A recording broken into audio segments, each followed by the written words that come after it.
వరంగల్లోని కాకతీయ యూనివర్సిటీలో ఉన్నత విద్య చదువుతున్న విద్యార్థులు రుణగ్రస్తులుగా మారారు. ఒక్కో స్టూడెంట్ 30,000 దాకా వర్సిటీకి బకాయి పడ్డారు. విద్యార్థుల నుంచి 3 కోట్లు రావాల్సి ఉంది.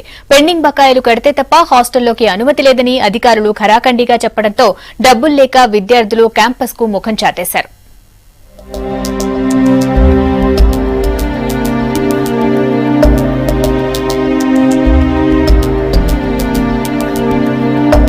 కాకతీయ విశ్వవిద్యాలయంలో పీజీ సీట్ కోసం విద్యార్థులు పోటీ పడతారు. క్యాంపస్ సీట్లు సాధించిన విద్యార్థులకు వసతితో పాటు భోజన సదుపాయం కల్పిస్తున్నారు అధికారులు. 13 హాస్టళ్లలో 4,500 మందికి భోజన వసతి ఉంది. వరంగల్ తో పాటు కరీంనగర్, ఖమ్మం, ఆదిలాబాద్ జిల్లాల విద్యార్థులు కేయూ హాస్టల్స్ లో ఉంటూ పీజీ కోర్సులు చదువుతున్నారు. ఇంజనీరింగ్, ఫార్మసీ, లా చదివే విద్యార్థులు కూడా 3 నుంచి 5 ఏళ్ల దాకా హాస్టల్స్ లోనే ఉంటూ కోర్సులు పూర్తి చేస్తున్నారు. వీరికి మెస్ బిల్లుల రూపంలో ప్రభుత్వం 692 రూపాయలు స్కాలర్షిప్ చెల్లిస్తోంది. మెస్ బిల్లులు మాత్రం 2 నుంచి 2,500 వరకు వస్తుండటంతో ఒక్కో విద్యార్థిపై నెలకు 13 నుంచి 1,500 వరకు భారం పడుతోంది. దాంతో మెస్ బిల్లుల కోసం విద్యార్థులు అప్పుల పాలవుతున్నారు. గతేడాది 3 కోట్ల రూపాయలు బకాయిలు పేరుకుపోవడంతో ఈ విద్యా సంవత్సరం బకాయిలు చెల్లించిన వారికి మాత్రమే హాస్టల్లో ప్రవేశం కల్పిస్తామన్నారు అధికారులు.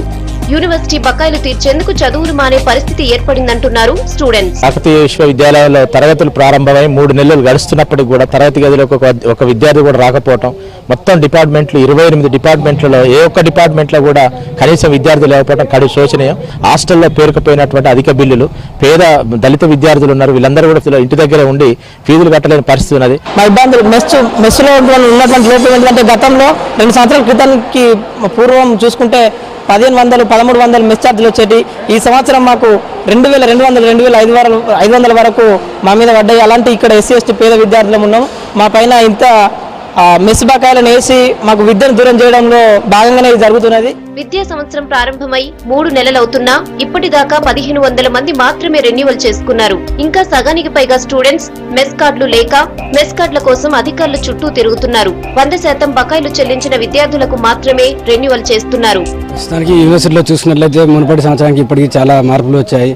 ముఖ్యంగా చెప్పుకోవాల్సింది ఏంటంటే విద్యార్థులు మెస్ ఛార్జ్లో కానీ ఇంకా వేరే హాస్టల్స్ క్లీన్నెస్లో కానీ దీంట్లో చాలా ఇబ్బంది పడుతున్నారు. ఇప్పుడు ప్రస్తుతం చూస్తున్నట్టయితే ఒక్కరికి 20,000, 25,000 అట్లా మెస్ బిల్ రావడం వలన ఎవరు కట్టలేకపోతున్నారు. చాలా మంది ఇబ్బంది పడుతున్నారు. మెస్ ఛార్జీలు 3 కోట్లకు పైగా పేరుకుపోవడంతో వాటిని రాబట్టేందుకు వర్సిటీ అధికారులు ఈ నిర్ణయం తీసుకున్నారు. మొదట్లో 100% బకాయిలు చెల్లిస్తే హాస్టళ్లలో ప్రవేశమిస్తామని నిర్ణయించినా ఆ తర్వాత 60% కడితే 2 నెలల వరకు సడలింపిచ్చారు. ఆర్థికంగా ఇబ్బందుల్లో ఉన్న తమకు పెరుగుతున్న ఛార్జీలకు అనుగుణంగా ఉపకార వేతనాలు పెంచడం లేదని విద్యార్థులు ఆవేదన వ్యక్తం చేస్తున్నారు. పీజీలు పూర్తయినా తమ బకాయిలు చెల్లించే ఆర్థిక పరిస్థితి లేక సర్టిఫికెట్లు తీసుకోలేకపోతున్నామని ఆవేదన వ్యక్తం చేస్తున్నారు. ఇప్పటికైనా ప్రభుత్వం తమ కష్టాలపై దృష్టి పెట్టాలని కోరుతున్నారు.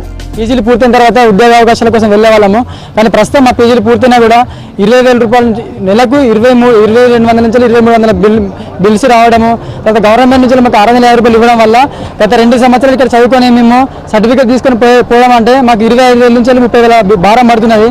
కాబట్టి మా పీజీలు పూర్తి చేసుకున్నాక అధిక భారం పడడం వల్ల మేము మా యొక్క ఉన్నత ఉద్యోగ అవకాశాల కోసం వెళ్లకుండా యూనివర్సిటీ చదివి మేము ఇంటి దగ్గర వ్యవసాయ పనులు చేసుకునే పరిస్థితి దాపురించి. ఓయూలో ప్రభుత్వం ఇప్పటికే 7 కోట్ల రూపాయలు రద్దు చేసిందని, అదే తరహాలో కేయూలో బకాయిలు మాఫీ చేయాలని విద్యార్థులు కోరుతున్నారు. లేకపోతే మెస్ బిల్లుల భారంతో విద్యార్థులు ఉన్నత విద్యకు దూరమయ్యే అవకాశాలున్నాయి.